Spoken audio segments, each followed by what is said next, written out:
So, Coach, you mentioned you're in Colorado. Kind of a weird scheduling quirk. This is your first multi-game road trip in nearly 2 months. Caps have had 8 straight one-game road trips since December 16th. Have you ever encountered anything like that before with the scheduling?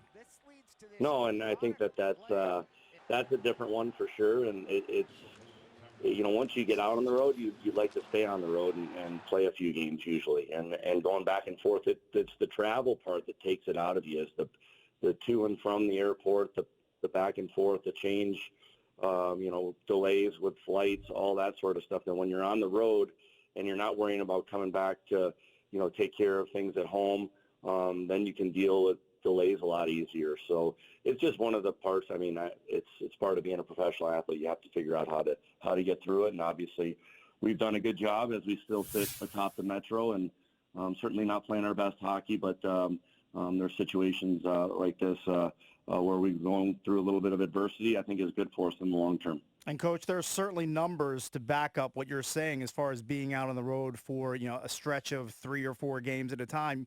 Caps are 12-2-1 in multi-game trips this season. So you guys clearly get into a rhythm out on the road instead of these one-offs that you've had to deal with for the last 2 months.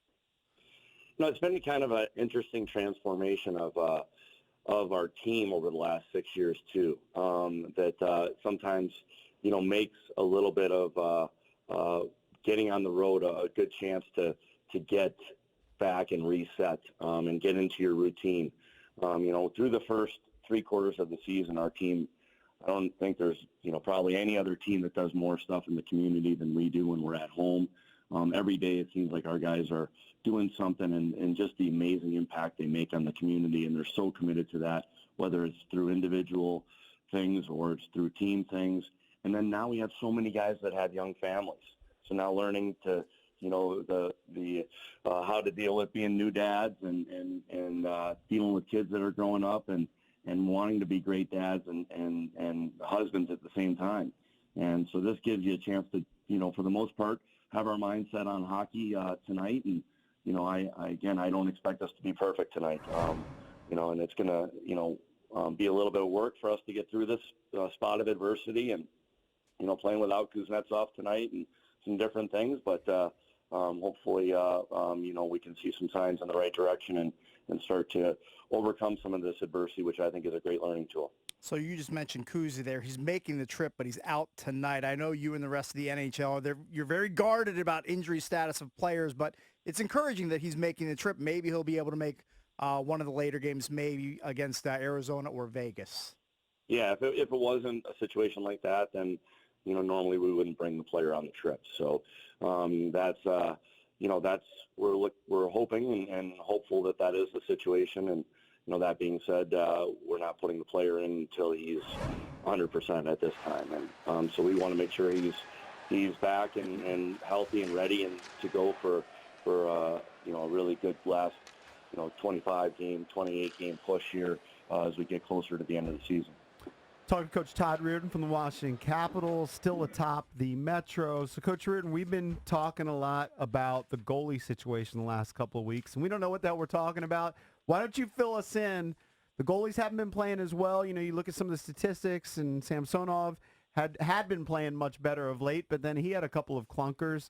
What's going on with your goalies? Yeah, I think we've got 2 great goalies. And, we're fortunate to have 2 guys that have shown the ability to play at an extremely high level. One with a new, a rookie NHL goalie, which is the toughest position to come in and probably play. He's shown some really strong, signs of being having the ability to take over and be a really good number 1 someday. And then you have obviously a former Vezina and Stanley Cup winner and Braden Holtby and all the things that he brings to the table and proven winner. And so we've got a good tandem, and I think like the rest of our team here recently, we have been just a little off, hopefully as we play better as a team, then we can help insulate them better as goaltenders. And what we have here is a good situation with 2 goalies, and any team that's going to be playing for a long time, during the season needs to have both of them. Todd, you may not agree with this. I'm guessing you will not agree with this. All right. All right. But Loaded question. Not really. But I was watching the game, the Philly game, and I was texting a buddy back and forth during the game. Now I turned it on. It was already 3-1, maybe 4-1, and I was very shocked.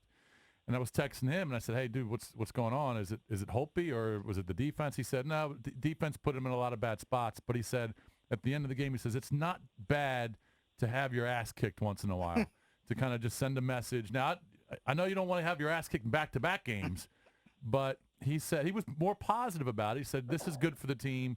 It opens their eyes, sends a message. I'm just wondering how you feel about that stance. I definitely don't like getting my ass kicked at all. Yeah, and all right. especially in 2 games where, I felt that way after the game. It is not a good feeling.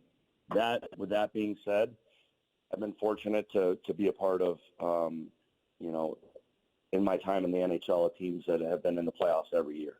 And though some of them have won the President's Trophy, and some are right at the top of the league over the last 11 years. And the ones that won, that everything went perfect for all year, and then you never had any adversity, never went through some beat downs by an opposition.